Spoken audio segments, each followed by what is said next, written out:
If you're anything like me, and you may be if you're watching this, you may be interested in learning how to weld. And learning how to weld really doesn't need to be as expensive as it used to be. I remember there were days where you needed a cart, you needed tanks, and nowadays you have a handheld portable welder like this. Very convenient, easy to maneuver. When they sent it to me, it also came in the case. In the case, I had all the essentials. So beside the device itself, they also give you, I believe, 10 or 20 welding rods. I still haven't gone through them.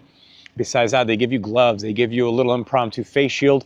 The face shield was great, but I opted for something a little bit more comprehensive because I do want both hands when I am welding. I don't know, just a thing for me.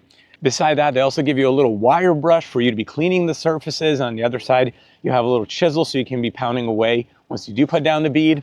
So great tool. So far I've been using it. It's been fun. I'll be honest, it didn't start out right away perfectly, but that's been half the adventure. Practicing beads. For my K-Truck, I do want to do some jobs. She needs a new battery tray. Mine is just dilapidated. And there are some parts around the sides that are just getting worn out from the Northeast winters. As you see, it's snowy, and when it snows in New York, they salt relentlessly, which eats away at the cars. So there are some bigger jobs that I got planned for this guy. In the meantime, I've just been enjoying getting to understand how it works. With Kurt, I need to be pushing for it, depending upon the thickness of the metal, and feeling out what welding is like by myself. So if you're looking for a welder and you don't want to break the bank, you don't want to get a ton of equipment because, you know, maybe you're like me and you don't have a ton of place to store it, great option to get started. Hopefully you found this helpful, and this lets you know if this is a good welder for where you're at in your journey.